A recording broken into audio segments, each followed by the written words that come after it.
We're on to lesson 210. That comes from Electrical Systems book, chapter 209 for the most part. We want to get into wiring materials, switches, switch gears, switchboards, and panel boards. So obviously the common thread there is all these things are some type of a switch or an opening and closing mechanism. As you can see here, lots of objectives once again. So first order of business, only ungrounded conductors shall be opened by switches. Ungrounded conductor, if you remember, is a hot conductor. So essentially they're telling us we are not going to use a neutral as a switch, or we're not going to switch a neutral conductor, a grounded conductor. And you're certainly not going to switch a grounding conductor or a ground. There's a few exceptions where you may be permitted to use a neutral wire and switch a neutral wire, which we'll get into momentarily here. They do at one point get into talking about how if we want to, in this example, we can basically have a hot wire going down and then the switch leg or the return going back.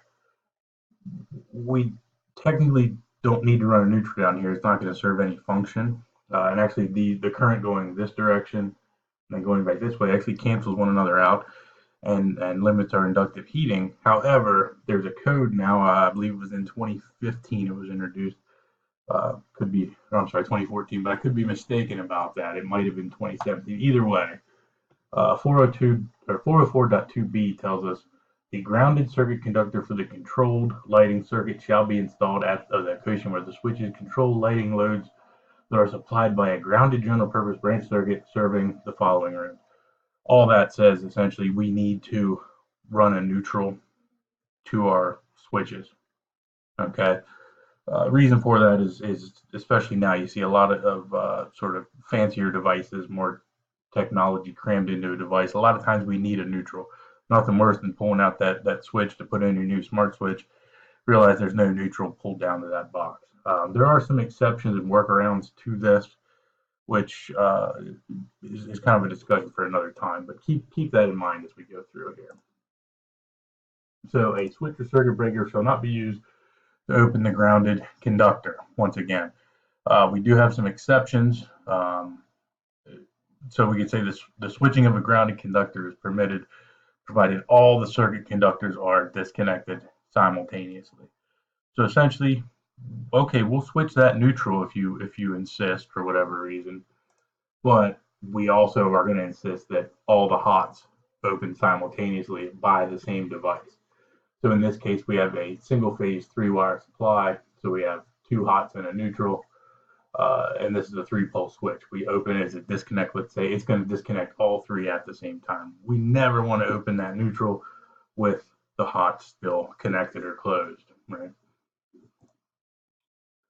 Switch enclosures installed in wet locations shall be of the weatherproof type. Goes without saying. Reminder about this: 1/4-inch airspace in wet locations to allow drainage. Most weatherproof items already have those little bump outs to hold you out 1/4 of an inch. Knife switches shall be installed so that gravity does not close the blade. Not as big of a deal today as it was certainly back in the old days with the old disconnects, but regardless, your on position should be switch in the up position, right? Handle up. If gravity somehow pulls that handle down, if it's a bad handle, it'll pull it down to off rather than if on was the bottom, gravity could technically pull that or turn that switch on, right? Again, today's modern device is not as big of a deal, but still a requirement, right? All switches and circuit breakers used as switches shall be installed so they are operated from a readily accessible location. That's great. I think we need to clarify a little, and they do a nice job here. First of all, maximum height from a floor or platform to the center of the grip of the handle is 6'7". So you want to put that handle in the up position. Where's the center of the grip? And it's got to be 6'7" or lower. Few switches and circuit breakers in busways are permitted at the same level as the busway. So busways are usually ran up high, and we're going to have a disconnect usually right on that busway. Now I've never seen one other than the utility company using it, but a hook stick we could actually use to sort of get around that. Switches and circuit breakers mounted higher than 6'7", again, shall be accessible by ladder or other means. So if I sort of read that requirement first and you thought, what about a piece of equipment that's, above a ceiling, something like that? Uh, as long as we can get to it with a ladder or other, reasonable means. I know they say readily accessible, but we can actually get away with that ladder there. So secure barriers are required if the voltage between adjacent snap switches exceeds 300 volts. So anytime if you have two switches next to each other, and if you notice on their drawing, I think they do a good job clearing this up. Here we have it's actually a 277 circuit. We know this is a 277 line from a three-phase 480, but this is A phase, this is B phase. Now we actually have 480 between our two switches. So essentially, if we're using 277 to wire lighting, we need to have barriers in place. Okay, what does that barrier look like? Some of you might have seen this. To actually make a depth here, you can break these tabs off depending on the depth of your box. If you ever notice those little slots in your surface mount box covers, that's what those slots are actually for. And again, these little tabs here will stick back in your holes, your screw holes. Those little tabs will be right in the slot. Put the cover on. There, you've got your divider between your two switches. Right? Base plate shall be flat against the wall, completely cover the wall opening. That one should be common sense, and it's just good work practice anyway. Exposed non-current carrying parts of fixed equipment shall be grounded.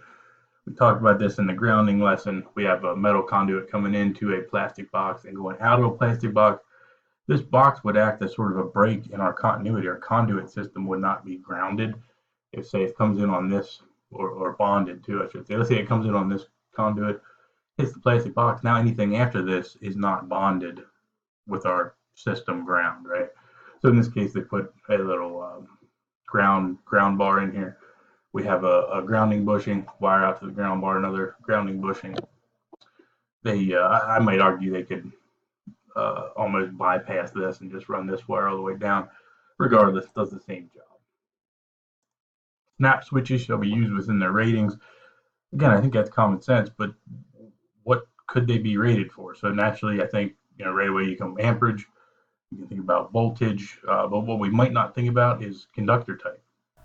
We've got to have the right conductor rating or the right material rating on our device. So if we're using copper wire, the device has to be rated copper. It becomes especially important if we're using aluminum wiring. First of all, that's unfortunate, but we got to make sure we have a switch rated for aluminum wiring. And then the last one you might not think about is AC and DC. DC current is actually a lot harder to switch than AC, so your DC switches are a lot more robust. The open and close mechanism is a little quicker. DC doesn't have the convenience of that sine wave that AC has.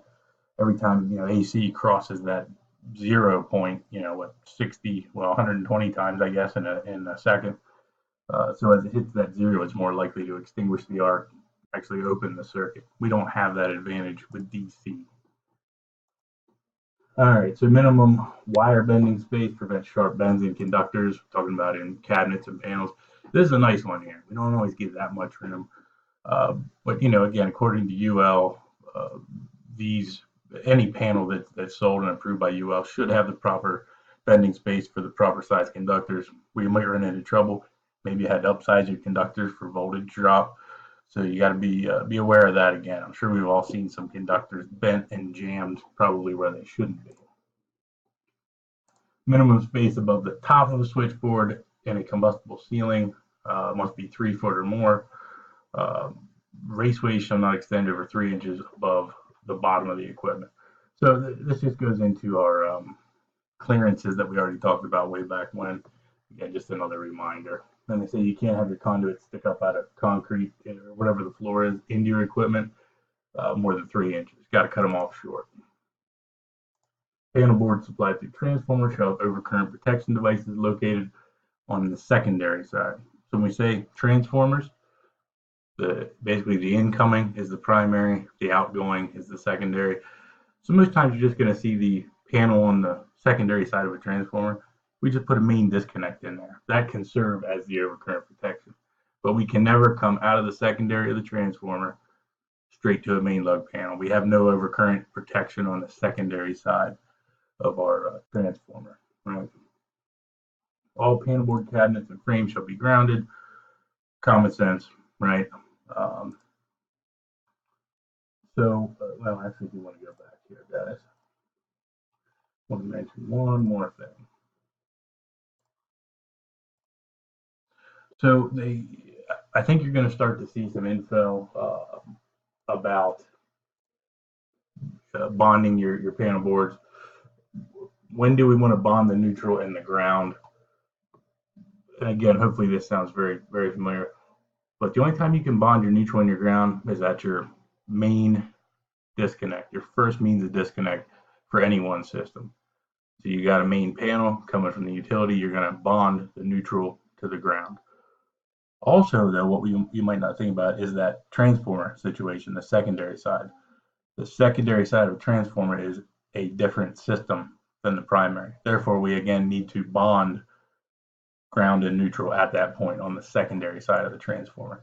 Again, I just think that's something that might not stick out to you right away. So again, a lot of kind of an overview, but there's your switches, panel boards, things like that. Again, any questions, don't hesitate to reach out.